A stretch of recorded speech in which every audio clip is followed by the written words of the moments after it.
I didn't hear him come in. Not at first. I thought the sound outside the bedroom door was just the wind rattling the frame, or maybe the old house settling. But when the knob turned slowly, almost hesitantly, my heart stuttered, not because I feared him, but because instinctively I knew. I froze. My mind scrambled, trying to stitch together a plausible lie. But every sentence I rehearsed vanished before it reached my lips. "Emily?" His voice was calm. Too calm. Not the fiery, demanding tone I had expected, the one I had imagined yelling back at me 1,000 times over the last week. It was flat, measured, and it cut deeper than any scream could have. I couldn't speak. My breath caught in my throat, and in that silence, the betrayal I had tried to bury for months felt like molten lead dragging me under. He stepped into the room. His eyes, once soft and warm, were icy. He didn't yell, didn't accuse. He didn't even take a step toward me. He just stood there, watching, and the weight of his silence crushed me. "I see," he said finally, and it wasn't really a question. The room spun. My hands shook, fumbling over the sheets. It's not what it looks like," I whispered. But even I knew it was exactly what it looked like. My words were weak, hollow, and utterly useless against the truth. He didn't move. He didn't even breathe too loudly. For a moment, I thought I might hear the sound of his heart breaking, and that thought twisted my stomach in knots. The memory of our first meeting flitted across my mind, how he had laughed at my terrible jokes, how his eyes had crinkled at the corners when he smiled, how I had thought him steady, dependable, the kind of man you build a life with. And now, here he was quiet, watching me, and the man I loved more than I had loved myself felt like a stranger. "I trusted you," he said finally, his voice low, controlled, almost strangled by emotion he refused to release. "I trusted you with everything. I didn't mean..." My voice faltered. It wasn't denial, not anymore. It was apology, desperate and raw. I wanted to tell him it didn't mean anything, that it was a mistake, a moment of weakness. But even as I opened my mouth, I knew the words would be empty.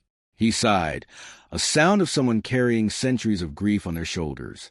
"Do you know what it's like," he asked, "to look at someone you love and realize you don't know them at all?"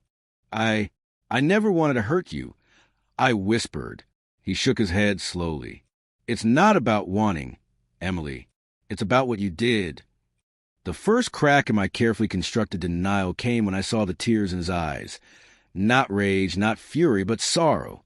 Something inside me splintered. I had expected anger, shouting, maybe a fight, but this was worse. This was a quiet, unrelenting grief that felt like a blade twisting in my chest. He stepped closer, and I flinched. "How long?" His voice trembled slightly, the only hint of the man I knew before.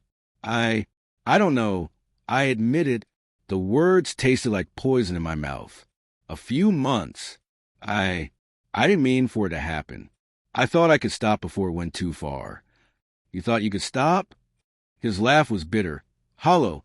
"You thought lying to me, keeping secrets, betraying our marriage could ever be stopped?"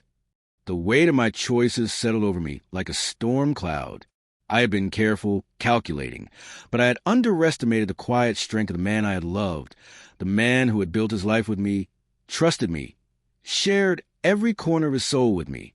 And now, that trust lay in shards on the floor between us, glinting cruelly in the dim light. "I'm sorry," I said again, but it sounded feeble, almost ridiculous in the face of truth.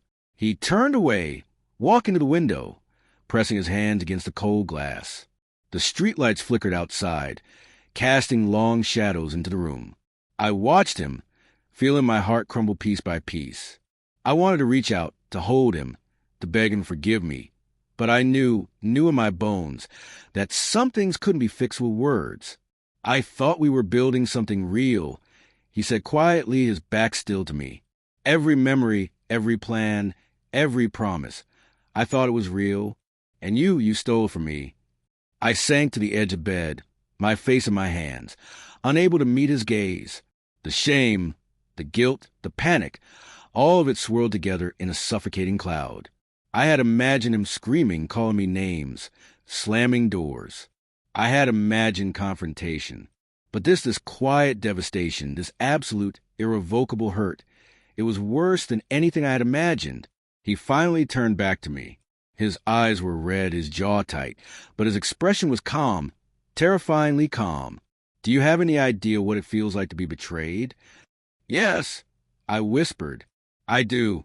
I feel it too. Every day, every hour, every minute. You. His voice cracked, sharp and bitter. You don't get to claim that. You don't get to feel hurt when you caused all this. You. I know. I said, tears spilling down my cheeks. I know I don't deserve anything. I know I've destroyed us. I just want you to know that I'm sorry. That I never wanted to hurt you like this. He shook his head, running a hand through his hair, exhaling slowly. Sorry doesn't fix this, Emily. Sorry doesn't erase months of lies. Sorry doesn't undo the nights I spent wondering why you were distant, why you were cold, why you stopped being mine. I wanted to tell him everything, to explain every little slip, every stolen moment, every weakness that led me here, but I knew it wouldn't matter. Explanations wouldn't heal him. Apologies wouldn't restore trust. There was no redemption here, not for me, not now. He walked past me, grabbing his coat from the chair in the corner. I need space, he said simply.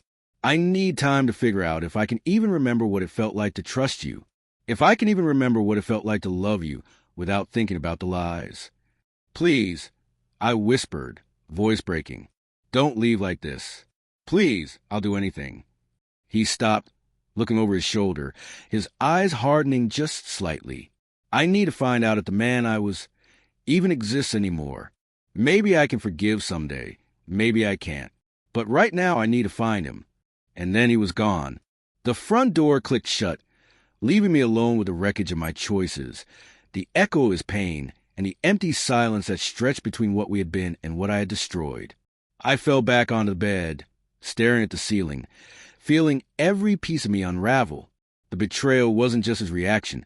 It was my own reflection staring back at me, cruel and unforgiving. I had wanted freedom, excitement, escape, but all I had found was emptiness and loss. I had traded love for fleeting desire, certainty for chaos, and now nothing remained. Hours passed, or maybe minutes, I couldn't tell. Time had lost meaning. The house felt like a tomb, every creak and groan of the floorboard a reminder of what I had broken. I reached for my phone, thought about calling him, texting him, begging him to come back, but I knew I didn't have the right. He didn't owe me a single moment, a single word, a single glance. When dawn crept through the curtains, pale and indifferent, I realized something I hadn't admitted before. I didn't just fear losing him. I feared losing myself. I had become someone I didn't recognize, someone capable of the deepest betrayal. And no amount of regret could change that. Weeks passed. He didn't answer my calls. He didn't reply to messages. He didn't appear at work or at home or anywhere I could reach him. The silence was a living, breathing thing, pressing against my chest, suffocating me. I thought I could endure it, thought I could wait, but each day chipped away at me, revealing the bare truth. Some fractures were too deep to mend. And then one evening he returned, not with anger, not with fury, but with the same calm, steady presence that had always made me feel safe. He didn't speak at first. He just stood there, looking at me, and in his eyes, I saw a mixture of sorrow, love, disappointment, and somewhere beneath it all, a flicker of the man I once knew. I've thought about it, he said finally, voice quiet. I don't know if I can forgive you. I don't know if we can be what we were. But I do know that I have to live my life without hating you, because I still loved you once, and a part of me always will. I nodded, unable to speak. Words felt small, inadequate. But in that moment, I understood something essential. Some betrayals change everything. Some losses leave scars that never fully fade. And some love, even after being shattered, can still linger. Quiet, painful, and impossible to ignore. He didn't take me back. He didn't promise reconciliation.